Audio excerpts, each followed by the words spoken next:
ఏపీలో అసెంబ్లీ ఎన్నికలకు సంబంధించి టీడీపీ జనసేన పార్టీలు తమ కూటమి తరపున తొలి విడత అభ్యర్థుల జాబితాను ప్రకటించాయి. దీంతో కొత్త రాజకీయానికి తెరపడినట్లయింది. సీట్ల కేటాయింపులో పెను చిచ్చులు మొదలవుతున్నాయి. తొలి జాబితాపై అసంతృప్తులు పెరిగిపోతున్నాయి. ఈ నేపథ్యంలో ఓ కీలక నేతకు సీటు దక్కకపోవడం ఇప్పుడు హాట్ టాపిక్ గా మారింది. ఇంతకీ ఆ నేత ఎవరు? Let's watch.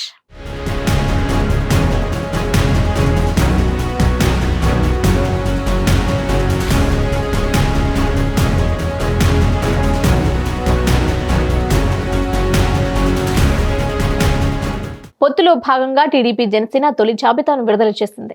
టీడీపీ 94 స్థానాల్లో, జనసేన పార్టీ 5 స్థానాల్లో తమ అభ్యర్థులను వెల్లడించాయి.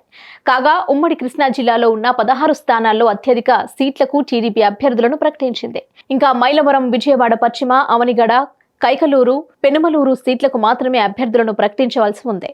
ఇందులో 2 సీట్లలో జనసేన పోటీ చేస్తుందని టాక్ నడుస్తోంది. కాగా దివంగత నేత వంగవీటి రంగా తనయుడు, మాజీ ఎమ్మెల్యే వంగవీటి రాధాకు సీటు దక్కకపోవడం హాట్ టాపిక్ గా మారింది. 2019 ఎన్నికల ముందు రాధా ఆశించిన విజయవాడ సెంట్రల్ సీట్ను ఆయనకు ఇవ్వకపోవడంతో రాధా వైసీపీ నుంచి తప్పుకున్నారు. టీడీపీలో చేరారు. ఆ పార్టీ తరపున పలు నియోజకవర్గాల్లో ప్రచారం చేశారు. టీడీపీలో చేరిన రాధా 2019 ఎన్నికల్లో పోటీ చేయలేదు. టీడీపీ అధికారంలోకి వస్తే ఎమ్మెల్సీ ఇస్తామని ఆ పార్టీ అప్పట్లో హామీ ఇచ్చింది. అయితే టీడీపీ అధికారంలోకి రాకపోవడంతో రాధా ఏ పదవిలోనూ లేకుండా మిగిలిపోయారు. 2004లో తొలిసారి వంగవీటి రాధా కాంగ్రెస్ పార్టీ తరపున విజయవాడ తూర్పు నుంచి బరిలోకి దిగి విజయం సాధించారు. 2009లో ప్రజారాజ్యం పార్టీ తరపున విజయవాడ సెంట్రల్ నుంచి పోటీ చేసిన రాధా కేవలం 750 ఓట్ల తేడాతో ఓడిపోయారు. 2014లో వైసీపీ తరపున మరోసారి విజయవాడ తూర్పు నుంచి పోటీ చేసి ఓడిపోయారు. 2019లో విజయవాడ సెంట్రల్ సీట్ను రాధాకు ఇవ్వకుండా నిరాకరించింది వైసీపీ. అయితే ఆయన మచిలీపట్నం పార్లమెంటు నుంచి లేదా అవనిగడ్డ లేదా విజయవాడ తూర్పు నుంచి అసెంబ్లీకి పోటీ చేయాలని సూచించింది. అయితే రాధా ఈ ప్రతిపాదనలను తిరస్కరించి టీడీపీలో చేరారు. ఇక ఇప్పుడు చంద్రబాబు తాజాగా ప్రకటించిన జాబితాలో రాధాకు విజయవాడ సెంట్రల్ సీటు దక్కలేదు. ఈ సీట్ను మాజీ ఎమ్మెల్యే గత ఎన్నికల్లో కేవలం 25 ఓట్ల తేడాతో ఓడిపోయిన బోండా ఉమాకు చంద్రబాబు కేటాయించారు. దీంతో వంగవీటి రాధా ఏ రూటు ఎంచుకుంటారనేది ఆసక్తికరంగా మారింది.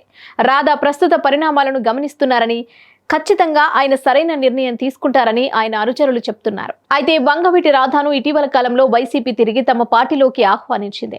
రాధా సన్నిహితులైన కొడాలి నాని, వల్లభనేని వంశీలు ఆయనను వైసీపీలోకి ఆహ్వానించారు. జగన్ సైతం రాధా తిరిగి పార్టీలోకి వస్తే మంచి పదవిస్తానని ఆఫర్ చేశారు. అయినా రాధా వైసీపీలోకి వెళ్లలేదు. అంతేకాకుండా ఇటీవల విజయవాడ వైసీపీ నగర అధ్యక్షుడిగా ఉన్న బొప్పన భవకుమార్ టీడీపీలో చేరడంతో వంగవీటి రాధాదే కీలక పాత్ర. భవకుమార్ ఇంటికి వెళ్లిన రాధా ఆయనను టీడీపీలోకి చేరడానికి ఒప్పించారు. టీడీపీకి రాష్ట్ర వ్యాప్తంగా గత ఎన్నికల్లో ప్రచారం చేసి పెట్టి ఇప్పుడు కీలక నేతలను టీడీపీలో చేర్చిన రాధకు సీటు దక్కకపోవడం వెనుక ఆసక్తికర కారణాలు ఉన్నాయని అంటున్నారు. గుడివాడ, గన్నవరం ఎమ్మెల్యేలు కొడాలి నాని, వల్లభనేని వంశీలతో రాధాకు అత్యంత సన్నిహిత సంబంధాలున్నాయి. మరోవైపు చంద్రబాబును, లోకేష్ ను విమర్శించే వాళ్లతో కొడాలి నాని, వల్లభనేని వంశీ ముందుంటారు. ఈ నేపథ్యంలోనే వారితో అంటకాగుతున్న రాధాకు చంద్రబాబు సీటు నిరాకరించారని అంటున్నారు. ఈ నేపథ్యంలో రాధా ఎలాంటి నిర్ణయం తీసుకుంటారు, ఏ పార్టీలో చేరతారనేది ప్రాధాన్యం సంతరించుకుంది.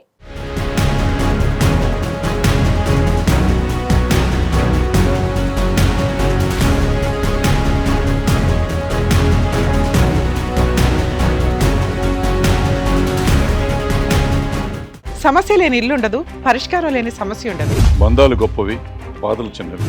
మీ సమస్యని మేము పరిష్కరిస్తాం. రండి మాట్లాడుకుందాం.